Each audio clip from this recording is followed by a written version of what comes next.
उसके आलोक में इन्हीं 7 लोगों पर समुचित साक्ष्य हैं, अभिलाषा शर्मा और योगेश शर्मा के संबंध में भी, और उनसे पूछताछ के लिए एसपीओ ने उन्हें दोनों को 2-2 बार नोटिस दिया था।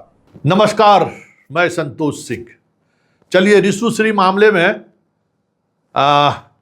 स्पेशल विजिलेंस यूनिट आज चार्जशीट दाखिल कर दिया है। 4000 पेज की उस चार्जशीट में वही लोग आरोपित बनाए गए हैं जिनको उन्होंने जेल भेजा है। जिन 2 आईएएस अधिकारियों पर रेड हुआ है उनकी भी कोई संलिप्तता नहीं पाई गई है। वो विभागीय कार्रवाई हुई उस पर, वो भी बहुत है। रिशु श्री के भाई साहब पर भी जो है कार्रवाई नहीं होगी, आप समझ ही सकते हैं। हम सिर्फ इतना ही कहते हैं कि सरकार पहली ही परीक्षा में हमारा सम्राट भाई फेल हो गए, ऐसा लग रहा है।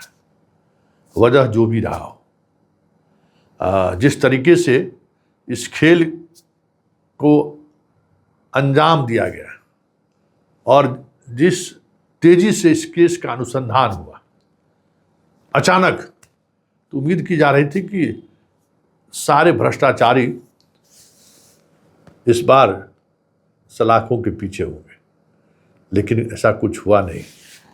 तेजी आई, चीज़ें सामने आकर ठीक उसी तरीके से परत दर परत हम जनता के बीच उन्होंने रख दिया जिसकी उम्मीद मेरे जैसा पत्रकार तो कर ही रहा था। खैर, दराज साहब ने आज प्रेस कॉन्फ्रेंस करके सारी बातों को स्पष्ट कर दिया। अब कहने के लिए कुछ बचा ही हुआ नहीं है, ठीक है ना। मतलब अत श्री रिशु कथा समाप्त। अब इस कथा में कुछ नहीं बचा है। सारे के सारे लोग को क्लीन चिट, सब आईएएस अधिकारी, कोई संलिप्तता इसमें नहीं है। जो लोग 3 गो इंजीनियर पकड़ाए हैं, 4 गो इंजीनियर, 1 गो डिप्टी कलेक्टर, बस उससे ऊपर उठने का साहस नहीं जुटा पाई न सरकार न स्पेशल विजिलेंस यूनिट। साक्षी नहीं मिला तो कैसे जाएंगे ऊपर।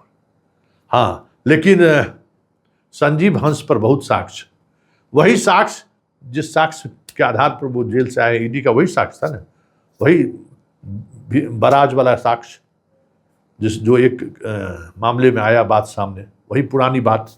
लेकिन इतना बुड़कों में जो इतना काम मिला उसको, सहरसा में, सीतामढ़ी में, उसमें क्या हुआ दराज साहब, वो थोड़ा स्पष्ट नहीं कर पाए। खैर, आपको सैल्यूट। चलिए देखिए कि सरकार किस तरीके से इस पूरे मामले में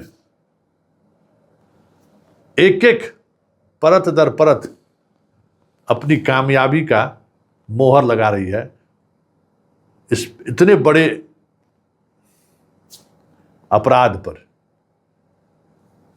मान गए सम्राट भाई। अब हमने तो अपने खबर में तो एक दिन दिखाया ही था कि इस पूरे मसला का क्या होने वाला है। लेकिन चलिए, सरकार चलानी है, ये महत्वपूर्ण है। और ब्यूरोक्रेसी का वो वर्ग जिसका समर्थन आप चाह रहे थे, अब हमें लगता है कि पूरी कंट्रोल में। लेकिन इतना जल्दी चार्जशीट कराने की जरूरत, इतना जल्दी क्लीन चिट देने की क्या जरूरत था भाई। इसको थोड़ा खींच दे कम से कम, तब तक सब हाजिरी बजाता रहता ना, लील डाउन रहता, जांच जारी रखते, समझे ना। लेकिन ये लोग ज़्यादा तेज निकल गया लगता है। अब सुनिए रिशु श्री मामले में क्या क्या हुआ, किस तरीके से तमाम आईएएस दोष मुक्त हुए। मतलब दोष मुक्त मतलब पुलिस के जांच में कोई साक्ष्य उन लोगों के खिलाफ नहीं पाएगा। एक एक बात पंकज दरार साहब का सुनिए, कितनी मासूमियत से उन्होंने सारी बातों को रख दिया है। जरा सुनिए और समझिए। जिस देश में भ्रष्टाचार को लेकर देश के प्रधानमंत्री से लेके सम्राट चौधरी तक कितनी बड़ी बड़ी बातें करते रहे, सारी राशि जो राशि का बंदरबाट हुआ है सब भारत सरकार की राशि है। स्वाभाविक तौर पर इस मामले की जांच केंद्रीय एजेंसी को करनी चाहिए थी, लेकिन बिहार सरकार खुद जांच करवाई और कितना आराम से चीज़ों को टैकल किया, सुनिए और आनंद लीजिए। यही है, यही यह देश है, यही इस देश का मिजाज है।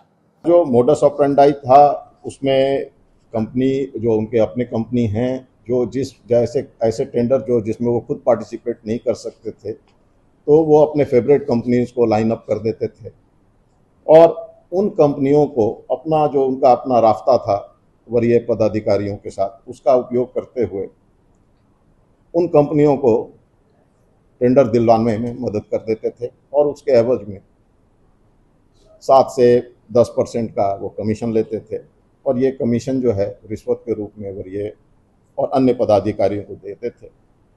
साथ में अपनी कंपनी को जब काम प्रारंभ हो जाता था तो उसके बाद अपनी कंपनी को उस बड़े कंपनी के साथ जोड़ के सबलेटिंग करके अपनी इनकी कंपनियां काम करने लगते थे।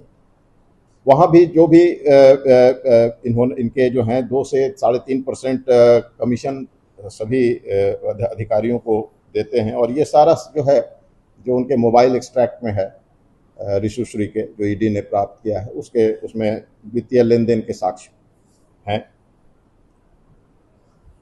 टेंडर से रिलेटेड कुछ ऐसे भी कुछ मामलों में टेंडर अभी पूरा नहीं हुआ है किंतु डॉक्यूमेंट्स इनके मोबाइल पे आ गए हैं जो टेंडर के दृष्टिकोण से बिल्कुल टेंडर के नियमों का उल्लंघन है और ख़ास तौर पर ऑफिशियल सीक्रेट एक्ट का वायलेशन है। तो ऐसे भी और ये गंभीर अपराध है। ऋषुश्री 7-8 साल में काफ़ी धनाढ्य हो गए और इनके पास जो ईडी ने रेड किया और बाद में एसबीयू ने भी रेड किया तो इनके पास से करीब 53 लाख नगद, 2.13 करोड़ के जेवरात, 61 सेल डीड और ढेर सारी महंगी महंगी विदेशी गाड़ियां आदि सब जब्त किया गया। करीब 12 बार विदेश भ्रमण इस 7-8 साल में 12 बार विदेश भ्रमण किए हैं।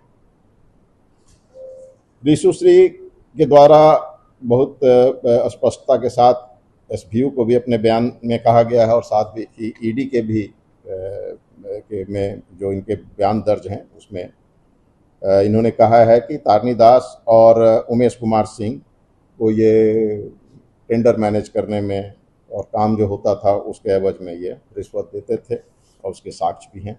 उसी तरह मुमुक्षु कुमार चौधरी को भी के संबंध में भी इन्होंने बताया कि ये टेंडर में काफ़ी मदद किया है इन्होंने और इसमें वो इनको कमीशन रिश्वत की राशि इनको दिया है और उसके साक्ष्य भी हैं।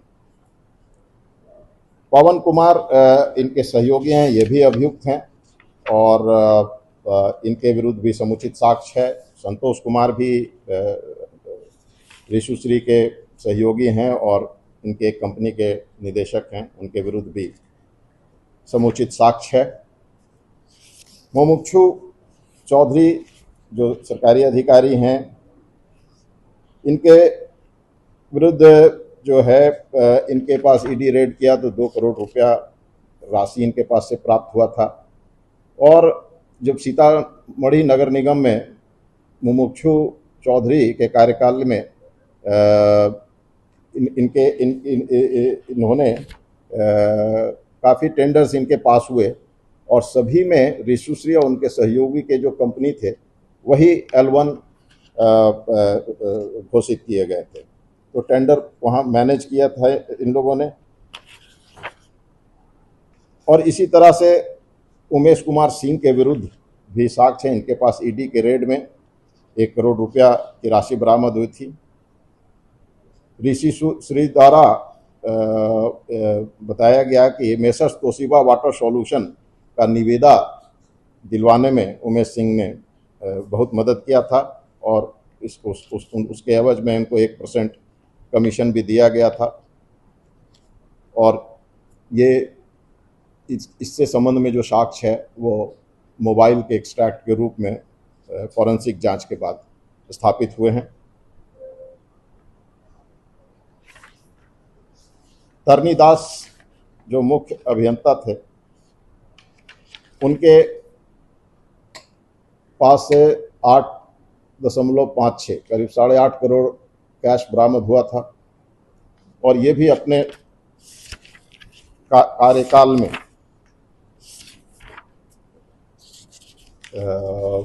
करीब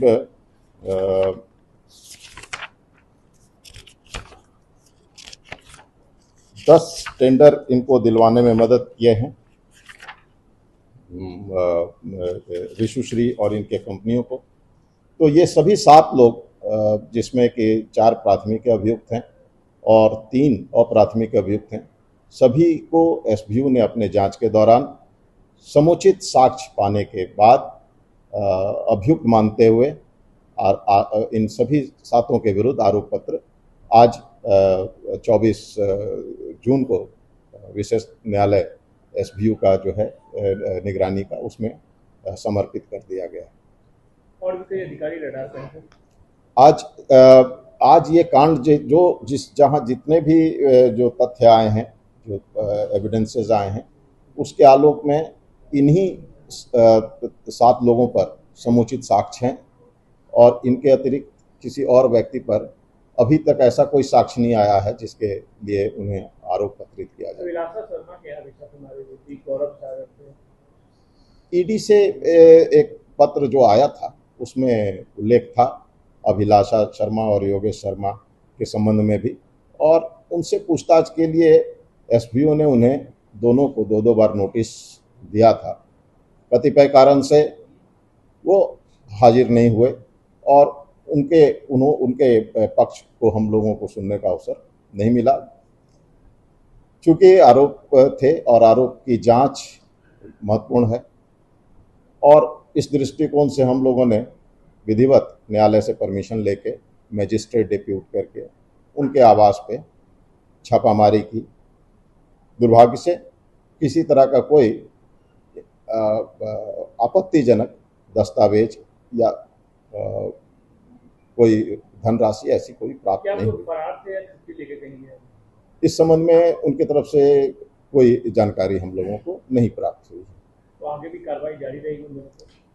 क्योंकि इस मामले में वो हमारे यहाँ एफआईआर एक्यूज नहीं है और ऐसे साक्ष्य नहीं आए हैं। जो साक्ष्य आए हैं, जो ईडी ने भेजे हैं, वो गंभीर अनुशासनिक कार्रवाई या गंभीर विभागीय कार्रवाई की श्रेणी के प्रतीत होते हैं, जिसके कारण उनके विरुद्ध बिहार सरकार ने उन सभी लोगों को निलंबित करते हुए उन पर विभागीय कार्रवाई प्रारंभ कर दिया है।